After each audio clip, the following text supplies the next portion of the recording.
Welcome to BIV Today, the daily podcast from the Newsroom of Business in Vancouver. I'm Kirk LaPointe, publisher and editor-in-chief. Our province has been administering COVID vaccines since mid-December, and roughly 700,000 British Columbians have been giving doses of the Pfizer and the AstraZeneca vaccines. But it's clear that the shipments are exceeding the vaccinations lately, and that the province's ramp-up is not quite keeping up. Starting today, of course, British Columbians aged 55 to 65 can contact their pharmacies to book AstraZeneca vaccine appointments. This is happening while the province suspends the vaccine while more tests are conducted on it. The larger question, though, involves the supply to meet the demand and how it's being implemented. And this has ostensibly been a public sector effort. Only with pharmacists today has the private sector been involved. And questions have been raised about how the vaccination plan was built and conducted, and whether it's ultimately going to deliver swiftly enough for us not to be clobbered in the third and possibly even fourth waves of the pandemic later this year. My guest is someone who would be able to talk about help that hasn't been sought. He runs a company that runs 16 clinics in BC for international tourism and occupational health purposes. Every year, they administer tens of thousands of flu shots. He has a 3-decade history in this field, yet the province hasn't called upon his company yet, even though it has software for a booking system that the province hasn't got, and expertise in a field that is much in demand. Ray Christopherson, president of Travel Medicine and Vaccination Centre, joins me now for a discussion. Good to see you. Yes, nice to see you too, Kirk. Well, we thought it might take 2 or 3 years for a vaccine to emerge, but by September, the results were emerging on the research, and we could see that the time was fast approaching to have a vaccination plan. How would you assess the first few stages of that plan, Ray? Well, first of all, I'd say you're bang on. I mean, this is unprecedented, and frankly, nothing short of a miracle that they've been able to develop. They, being pharmaceutical companies, have been able to develop a very effective vaccines in such a short period of time. Normally, this takes 5 to 10 years from inception to commercial rollout of a new vaccine. I mean, the first ones are out in 9 months. Incredible. So that's the good news story. Even better news story is the data that's coming out, in particular about the Pfizer and Moderna vaccines, has been amazing. They are really, really effective vaccines. There's real world data that's come out. They are excellent vaccines. AstraZeneca, we can get into that later, but it is also an effective vaccine, but there are some issues, as we all know. So, just to your point, though, about the planning, I think the federal and provincial governments might have got caught a bit off guard with how quickly these vaccines were developed. From what I've read, they were sort of thinking maybe by April we might have the first vaccines out. They came out in December, so they were 4 months ahead of a schedule. So yeah, there's been some scrambling to try to catch up, but frankly, we've had a year now to really start thinking about this. So yeah. Yeah, well, that's what I don't get, and I think a lot of people don't get. It's like we knew the day would come. Yeah. So when the day came, why did we think the day was coming later? And why weren't we kind of prepared whenever it came? Yeah, and I think partly in fairness, because the day came 4 months sooner than the Canadian government expected. I mean, the other governments, the U.S. in particular, and the U.K. Obviously had more, in my opinion, had more foresight, and they started planning sooner, and they got behind their pharmaceutical companies to put this out in warp speed, as the expression, the Operation Warp Speed in the U.S. goes, right? So yeah, I think the Canadian government, it's been well documented, but the Canadian government kind of got caught off guard with the whole vaccine program. We didn't, we have domestic manufacturing capacity. They didn't tap into it. We've had a year to plan to it. They put all their eggs in the CanSino Biologics vaccine basket early on, pivoted late, and now they're scrambling to keep up. And yeah, I think they're kind of being pulled in all directions, but there's seems to be a bit of a lack of a coordinated effort.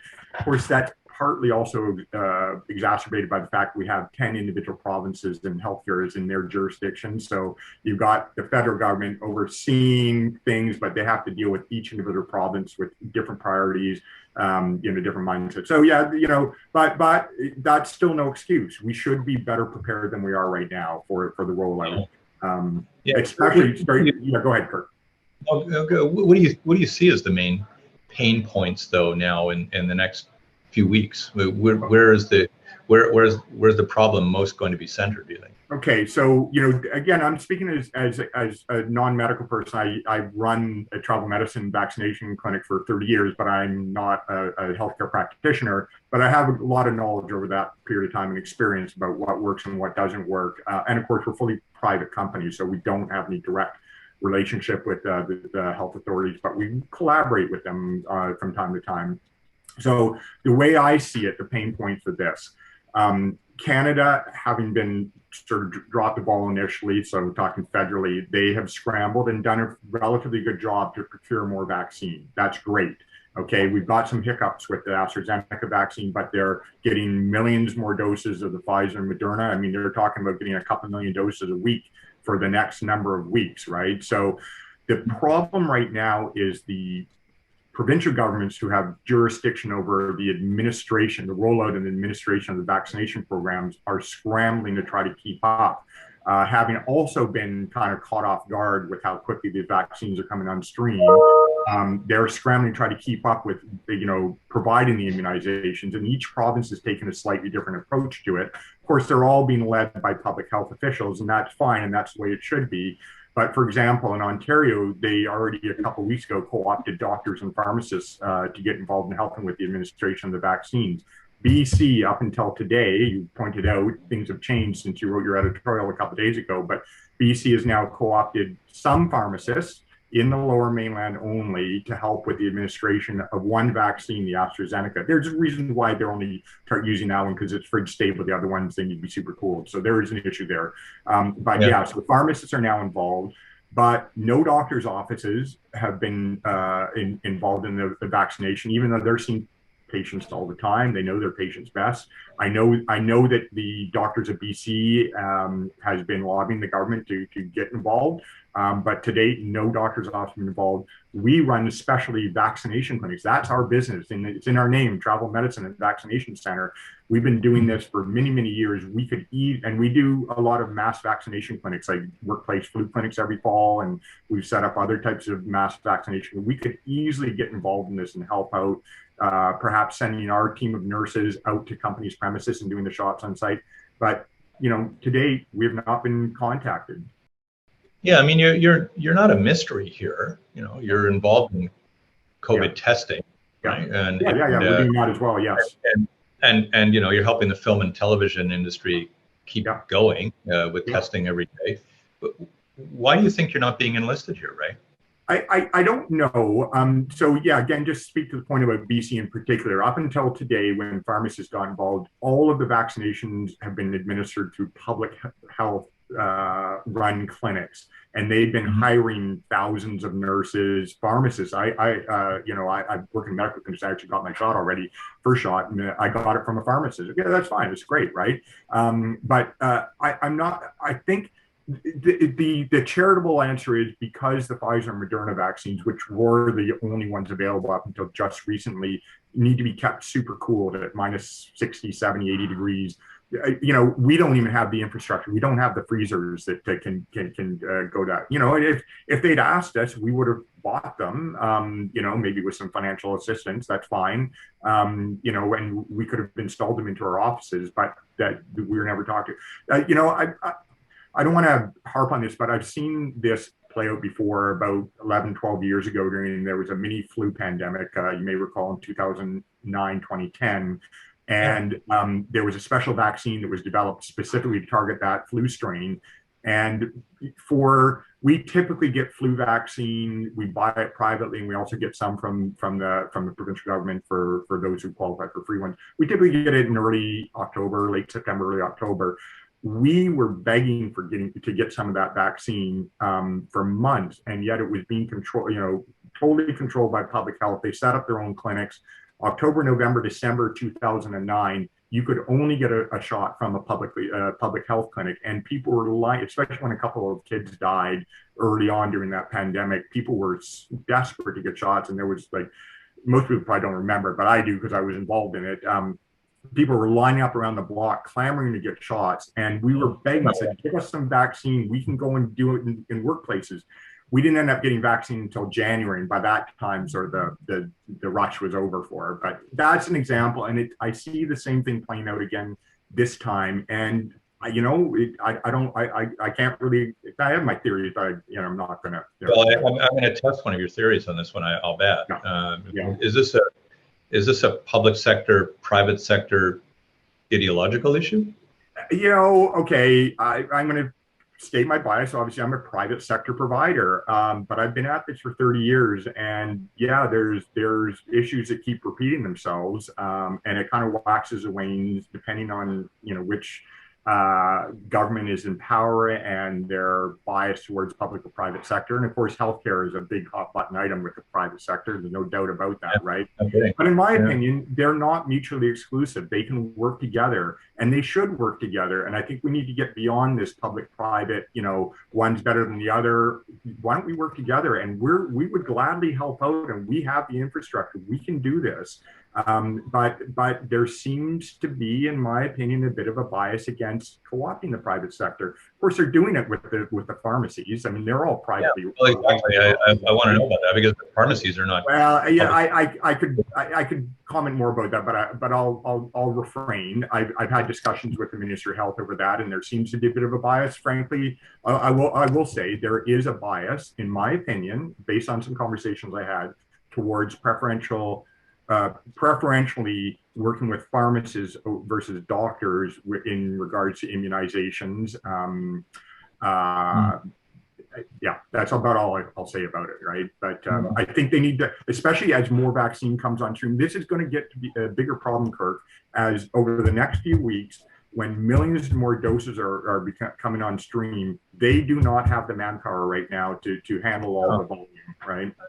I don't see any kind of army emerging here in this province to keep up with the shipments. And we all know that right now we're in a race between vaccinations and variants. Absolutely. Yeah. And this is a bit of a scary time. And I mean, I don't like to, fearmonger by any stretch of imagination. And hey, look, this is incredible what's happened so far, but we need to keep pace with the vaccine, especially, and it's a fight against variants infecting more people versus how many people can be vaccinated, because we know already, even with the AstraZeneca vaccine, millions of doses have been administered in Europe. Tens of millions in the UK. It's an effective vaccine, and they need to get out there as fast as possible and get it into as many arms as possible, so that we can keep ahead of the spread of the variants, which frankly are starting to get out of control now. Yeah, I mean, I got on a wait list this morning with one of the pharmacy companies, and one day I'll get a call, kind of thing. Yeah. But and it was I guess the classic pivot when the province decided that it didn't want to administer this to people under the age of 55, that AstraZeneca suddenly became an opportunity for those 55 to 65 like I am. But 150 pharmacies in an entire province. So, that's still pretty paltry, and I wonder whether we're going to experience the same kind of lineups around the block that you saw in 2009 and 10. I think we are, and I was just hearing some news reports this morning that there's already I heard of I was on News 1130, I think they're saying that one pharmacist they talked to last night said they're already fully booked, and they hadn't even opened up the booking system. These are people walking into the pharmacy wanting a shot, and which is great. That people actually, because I'm surprised given all the negative press about AstraZeneca's vaccine that people still want it. And I'm a layperson, but personally, if I hadn't already had my shot, because I'm in this same age category, I would get it in an instant. I'm not concerned about the vaccine. I think it's effective, and it's way on balance. The probability of having a negative adverse event from receiving that vaccine is so low compared to the probability or the probability of getting a severe case of COVID, in worst case scenarios, dying. You're way better off to get that vaccine. I have friends who are saying, "Oh, I'm going to wait until I'm my age cohort comes in up, and then I'm going to get the Pfizer or Moderna one." I say, you know what? Get it as soon as you can. Get the AstraZeneca. It's a good vaccine, and maybe not quite as good as the other ones, but it's very effective, and it's better to be protected than to continue to put yourself at risk. So, But yes, to your point, I can foresee lineups around the block coming here. And of course, I feel for the people on the island and in the interior who aren't even going to be able to access this AstraZeneca vaccine right now. I mean, it'll change. They'll get more pharmacists. The pharmacists have been lobbying like crazy. They're all on board, which is great and fantastic. We need, within a space of probably the next 2 to 4 weeks, maybe into May, we're going to need all hands on deck because there's going to be millions of doses available. I think the federal government's latest, if you believe them, it's a moving target every day. But the latest they announced last night is they're going to have 40 to 50 million doses available by June. I mean, do the math on it. They need to administer those type of numbers across the country. They're going to need to have everyone, including like probably the pharmacy techs, trained up to give vaccinations at that point. So it'll come. I mean, because the best we've done in this province has been 28,000 people in a day. Yeah. The numbers, they cannot. I mean, it's going to take us 2 years at the current pace to get everyone vaccinated. So they've got to pick up the pace. And really, at this point, they can't hire enough people.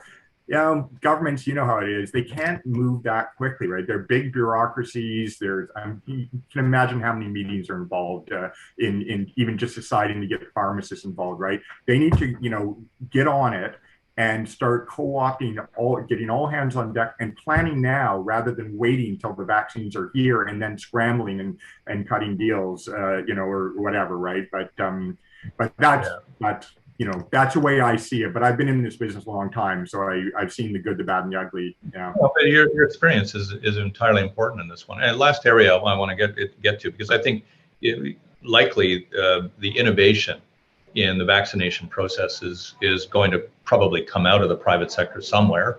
Yep. What are the ideas you think that can hasten all of this, keeping us safe, making sure that the people who are administering are qualified? But what are some of the ideas you think that we need to quickly examine here over this next number of weeks in order to get a jab?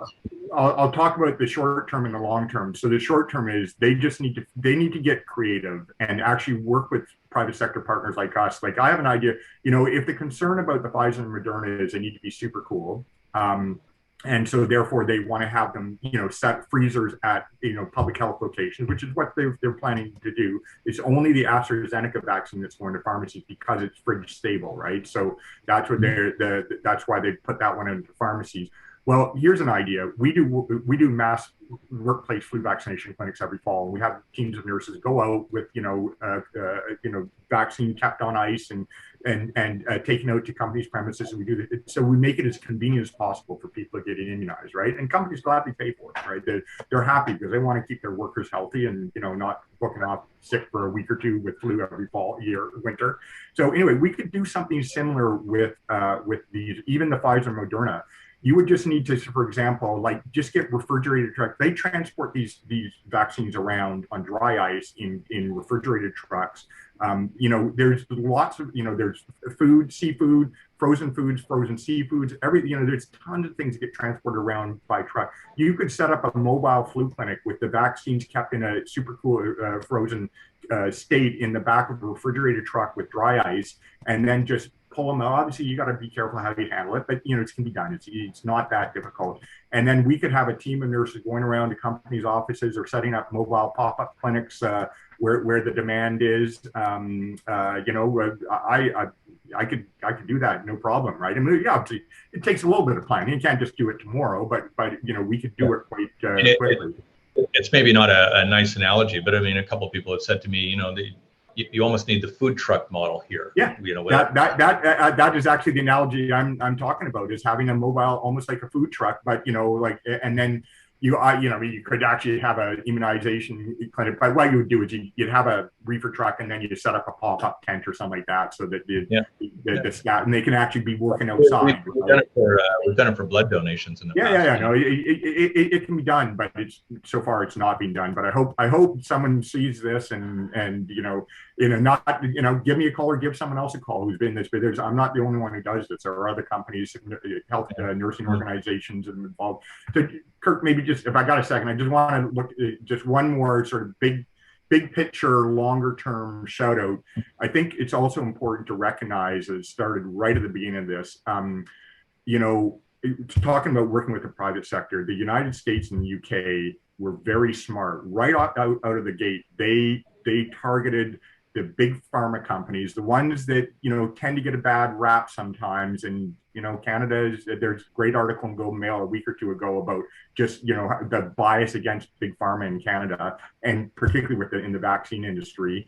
But the Americans and the Brits, they got out right away, and they went to the big pharma company and said, develop us a vaccine as fast as you can. We will underwrite it by giving you the money up front. Even though they didn't know whether those vaccines would work, they said, we'll pre-purchase. In the case of the US, I think they pre-purchased 300 million doses of AstraZeneca vaccine, and the UK did 100 million, and then they did similar deals with Pfizer and Moderna. So they underwrote the actual development. They said, move it as fast as you can, warp speed, right? And I mean, this is nothing short of a miracle, what's happened here. And at the end of the day, it's not government that's going to get us out of this mess. To varying degrees, they've kind of, exacerbated some of the situation. But I get it. This is a once in 100-year pandemic, right? But it's actually big pharma and the private sector and incredible human ingenuity that's been harnessed here in warp speed. Again, I'm using this, it's a cliche term now, but I think it actually applies here, and that we've developed really effective vaccines within less than a year, unprecedented. And this is what ultimately is going to get us out of this mess. I think we all acknowledge that's the case. But I think it's time for Canada, federally and provincially, to recognize they need to work with the private sector. They can't do it all themselves. They need to co-opt the private sector, harness our ingenuity and our resourcefulness and creativity, and frankly, proven experience and capabilities to get this job done as quickly as possible. Okay, last point. I mean, you're not speaking in any kind of harsh way. I don't hear this kind of really visceral criticism of all of this, but people take these criticisms in different ways in government and provincial authorities, and so you're a bit on a limb here today in talking about all of this. But conclude. What's your message to them here? My message is a positive one. The door is open to talk. I would happily deploy our nurses to help out in this cause. This is in my 30-year career running this business, I'm longer in being in the business world, but 30 years almost, 29 and a half, running the vaccination business. This to me is almost the cause of my career, that, if we could help out and help get us out of this pandemic sooner, we'll step up. I have no animosity towards the government on this at all. I just want to say we're here to help.